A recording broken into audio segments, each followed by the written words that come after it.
Oke, selamat pagi, siang, malam, atau mungkin sore untuk teman-teman podcast pinter. Asik, yoi yang tentunya yang ada di Unpad Pinter. Nah, teman-teman semua, kenalin, namaku Rasendria Dafarel Abinaya. Aku dari program studi sastra Rusia, Fakultas Ilmu Budaya Universitas Pajajaran. Jadi memang hari ini aku pengen cerita-cerita atau bisa dikatakan sharing-sharing nih sama temen-temen. Ya tentunya tentang masalah yang di sekitar kita ataupun ada apa sih di sekitar kita gitu. Ya tentunya sih aku pribadi ingin membahas tentang permasalahan nih tentang kuliah online beserta solusinya. Nah mungkin teman-teman semua yang semester 1, 2, 3, 4, 5, 6, 7, 8, 9 pasti merasakan lah kuliah online ini kayak gimana. Dan mungkin dampaknya banyak banget gitu. Apalagi untuk mahasiswa tingkat akhir, mahasiswa baru, atau mungkin mahasiswa yang memang sekarang di tengah-tengah lah, yang sedang menuju ke tugas akhir, ataupun yang sekarang mungkin lagi KKN atau bagaimana gitu. Juga pasti akan mengalami hal yang sulit kayak gitu. Dan mungkin juga ada beberapa keuntungan gitu karena ada pendidikan jarak jauh ini, jadi kita bisa sambil ngapain aja gitu. Nah, aku mau ngulik ke sana kayak gitu. Nah, pendidikan jarak jauh sendiri atau yang tadi memang kita bilang kan kuliah online ya. Jadi kan istilahnya negara itu pakai pendidikan jarak jauh atau PJJ. Yang kalau di bahasa Inggris nih biar keren, yoi, itu distance education. Nah, jadi memang PJJ itu pendidikan formal yang berbasis lembaga yang peserta didik dan instrukturnya berada di lokasi terpisah sehingga memerlukan sistem telekomunikasi interaktif untuk menghubungkan keduanya dan berbagai sumber daya yang diperlukan di dalamnya. Dan pembelajaran elektronik atau pembelajaran daring online merupakan bagian dari pendidikan jarak jauh yang secara khusus menggabungkan nih antara teknologi elektronika dan teknologi berbasis internet. Nah itu kalau menurut referensinya Simonson M. Smaldino sama Albright sama Zvacek di buku Teaching and Learning at a Distance, Foundation of Distance Education. Nah itu menurut mereka seperti itu. Jadi memang pendidikan jarak jauh ini adalah ya berbasisnya itu terpisah lokasinya, nggak di satu tempat yang sama, dan mereka itu menggunakan atau PJJ ini menggunakan sistem telekomunikasi yang interaktif. Ya bentuknya pun melalui pembelajaran elektronik atau pembelajaran daring kayak gitu. Dan memang di sini juga memanfaatkan betul nih teknologi-teknologi yang ada, teknologi yang berbasis internet ataupun teknologi yang berbasis elektronika seperti itu. Dan memang kemajuan yang terjadi dalam dunia teknologi komunikasi dan informasi ini bisa dikatakan memunculkan peluang nih untuk tantangan baru dalam dunia pendidikan. Karena yang seperti kita tahu mungkin orang-orang akan dituntut untuk adaptif dan untuk coba bisa untuk mengerjakan nih kayak gimana sih PJJ, gimana sih cara untuk membuat sistemnya dan gimana sih caranya belajar yang enak ketika PJJ. Nah itu pun masih banyak banget nih yang mungkin belum bisa adaptif ataupun berusaha adaptif kayak gitu. Dan memang selain itu juga memang peluang ini juga merupakan akses yang lebih luas nih untuk konten multimedia yang lebih kaya dan berkembangnya metode pembelajaran baru yang memang akhirnya kita udah nggak dibatasin nih sama ruang dan waktu gitu, kasarnya kayak gitu. Karena ya kita PR semuanya udah bisa nyangkut di internet. Terus apapun juga, kelas pun bisa kapan aja, dimanapun dan jam berapapun. Walaupun kadang-kadang memang ada, mungkin aku nggak tahu sih ya kalau di Unpad gimana, belum pernah dengar kasusnya, tapi ada beberapa universitas yang kadang luar biasanya kelasnya bisa sampai malam atau mungkin mulainya malam kayak gitu juga. Ya walaupun dibatasi nggak dibatasi ruang dan waktu, tapi kan kita juga harus ngertiin kali ya kalau misalkan orang-orang pengen belajar atau orang-orang pengen nugas itu juga nggak bisa 24/7 gitu yang benar-benar selalu gitu ngeliat ke internet kayak gitu. Karena kan memang kalau mau filosofisnya mah otak kita ini kan memang diciptakan untuk dari zaman jutaan tahun yang lalu gitu. Terus menghadapi teknologi yang semakin canggih dan udah sekarang otak kita bahkan udah kelewat lah kemampuannya dibandingkan internet kan. Kita bisa nyari apa aja di internet, sedangkan otak kita ya gitu-gitu aja gitu. Dan perkembangannya juga berdasarkan menyerap informasinya kayak gitu. Dan di sisi lain memang akhirnya kemajuan teknologi ini dengan beragam inovasi digital menghadirkan challenge atau tantangan banget sih untuk infrastruktur pendidikan ya, baik si penyelenggara pendidikannya atau universitas, karena kan harus bikin platform-platform tertentu gitu yang akhirnya bisa mengaksesnya itu lebih mudah, lebih cepat, lebih efisien gitu buat yang memang akhirnya belajar. Dan ini pun juga tantangan baru gitu untuk yang si belajar ini, karena bisa jadi karena belajar dengan internet bisa terdistract oleh hal-hal yang lain yang berbau sosial media atau apapun gitu, yang jadinya nggak fokus ke belajarnya gitu. Kadang ya jadinya juga pemantauan ke orang yang belajarnya juga jadinya nggak kelihatan. Kadang ada yang iseng, akhirnya ada yang main sambil main game. Atau kadang-kadang kalau misalkan teman-teman ada yang di Zoom tuh kan bisa ganti backgroundnya diganti pakai foto dia sosokan ngeliat, kan bisa kayak gitu kan. Ya kayak gitulah. Jadi memang tantangan baru banget lah, challenge-nya. Terus memang pendidikan jarak jauh ini sebenarnya bukan metode yang purely baru banget gitu, atau bisa dikatakan baru karena COVID ini ya baru ada gitu. Sebenarnya hal tersebut memang udah lama digunain. Bahkan di US atau Amerika Serikat dari tahun 1892 di Universitas Chicago sudah meluncurkan nih program pembelajaran jarak jauh ini. Jadi pertamanya itu untuk tingkat pendidikan tinggi, dan akhirnya metode tersebut juga makin berkembang dan sampai akhirnya pakai TV, radio, satelit, bahkan hingga sekarang yang pakai internet gitu. Sumber Chicago ini aku dapat dari website evolutionofdistancelearning.com kayak gitu. Nah, di situ memang jelas ya sejarahnya gitu, yang akhirnya awalnya juga ini sebenarnya PJJ ini udah dari zaman 1892. Bayangin 1892 bro, itu udah 2 abad yang lalu. Dan berarti pemikirannya udah jauh ke depan sih, karena ke depan sekarangnya ketika COVID gini jadi akhirnya semua berbondong-bondong untuk adaptasi. Hampir semuanya bahkan metodenya jadi seperti itu kan, kayak gitu. Terus juga memang dari dulu juga akhirnya perkembangannya melalui radio, televisi, satelit, dan yang sampai sekarang internet gitu. Karena internet sendiri ya seperti teman-teman tahu memang sudah berkembang ya di publik, bahkan dari tahun 96 kayak gitu ya. Dan akhirnya pun makin lama makin kesini juga konten-konten pembelajaran pun juga makin banyak gitu yang akhirnya menggunakan internet atau dari internet. Dan bahkan kadang juga sebenarnya kasarnya ada beberapa aplikasi atau software atau program yang akhirnya kita nggak usah pakai guru gitu kasarnya. Kayak misalkan kalau teman-teman minat untuk belajar bahasa, itu kayak pakai Duolingo misalkan. Dulu aku waktu baru mau masuk sastra Rusia, karena kosong banget belajar bahasa Rusia dan belum pernah les sebelumnya, aku coba cari tuh aplikasi, dan yang paling cocok Duolingo sih, karena asik aja gitu. Mereka lebih interaktif dan lebih simple untuk belajarnya kayak gitu. Apalagi tentang cara bercakapnya, terus ragam bahasa dan lain-lain kayak gitu. Itu dari Duolingo. Dan memang sudah dari dulu berkembang banget gitu. Bahkan aku juga dapat informasi nih dari website yang sama, yaitu di evolutionofdistancelearning.com. Memang di situ juga diceritakan kalau memang sebenarnya juga kalau misalkan yang berbau metodenya internet, di tahun yang sama juga tahun 96 sebenarnya sudah ada nih yang udah, jadi internet baru ada dan berkembang, udah diciptain juga nih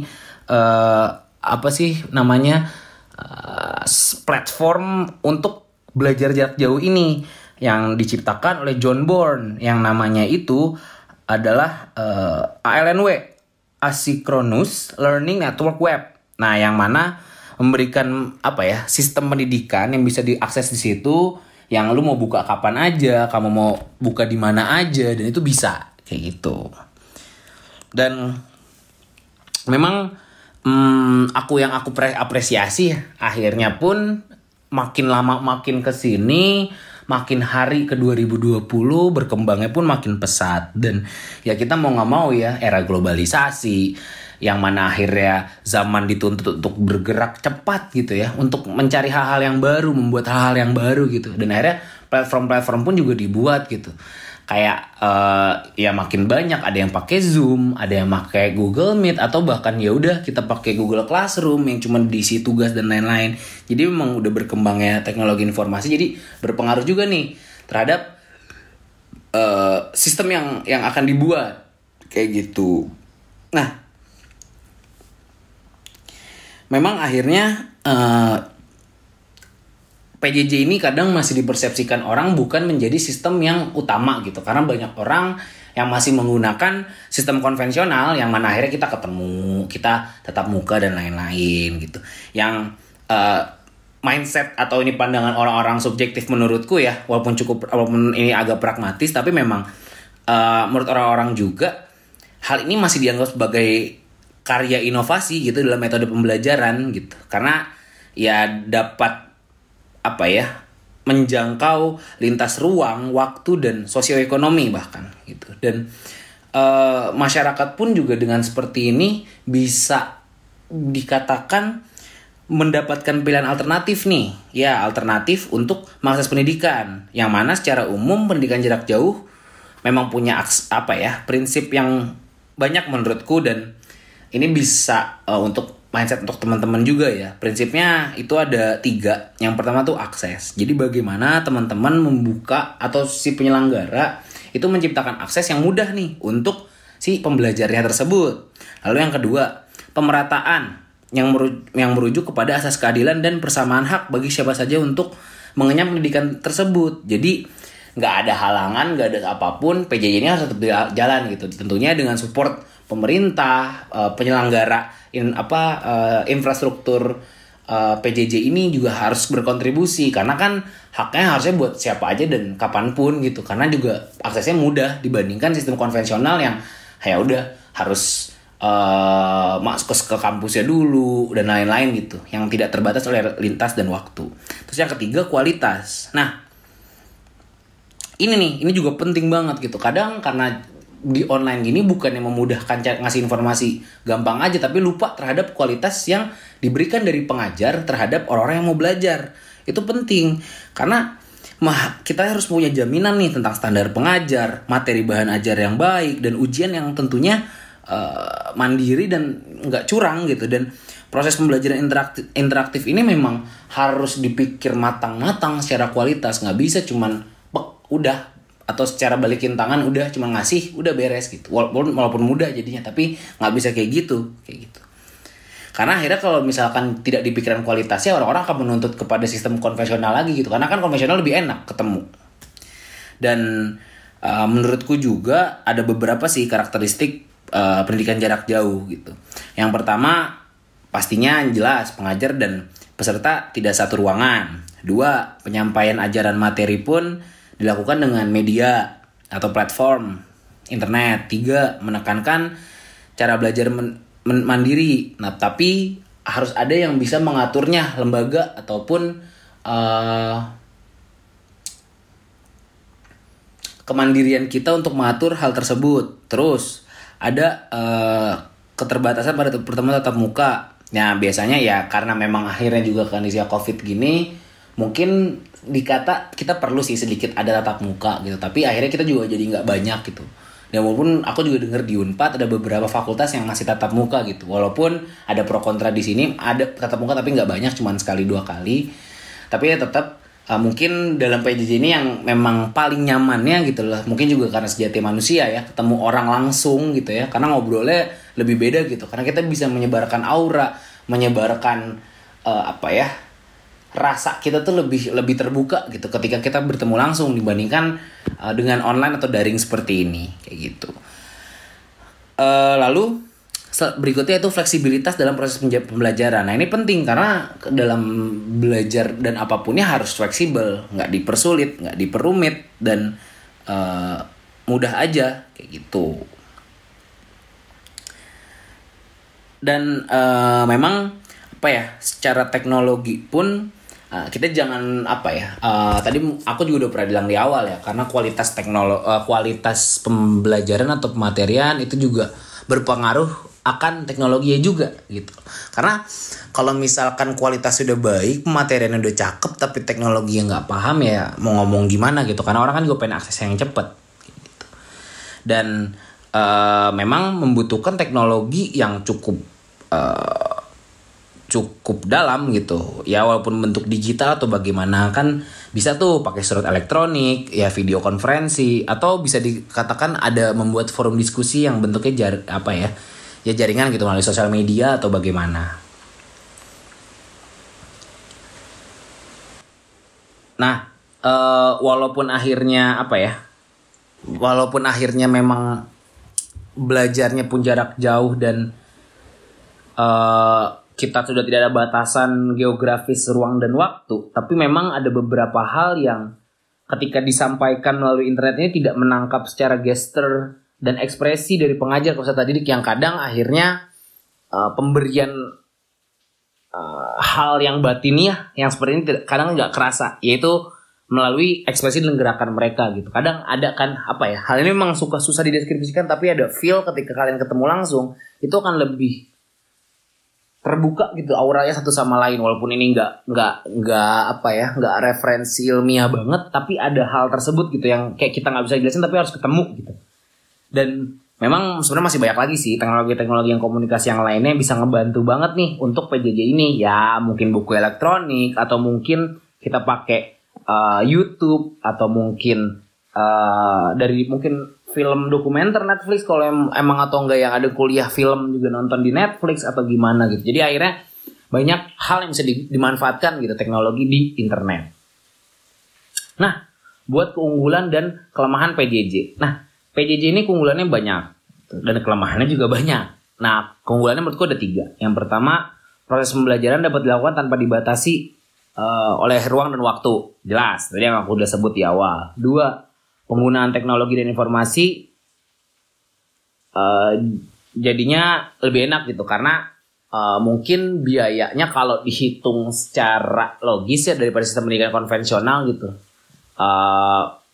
Kita di kuliah bayar bensin, kita makan segala macam ya, banyak hal gitu, itu akan boros gitu. Tapi ketika emang kita di rumah, mungkin satu sisi kita bisa jadi lebih hemat gitu, karena ya mungkin juga cuman dikasih kuota gitu. Tapi ingat ya, kuota ini juga menjadi tanggung jawab nih untuk penyelenggara infrastruktur yang tadi aku udah bilang di awal, bahwasanya jangan sampai semua orang yang belajar tidak dapat hak yang sama gitu, karena ya prinsipnya keadilan, semua harus dapat. Makanya ini juga penting, karena kan tujuannya juga untuk nggak bikin orang boros dan bikin orang lebih hemat gitu. Jangan sampai akhirnya kita boros buat pakai kuota gitu.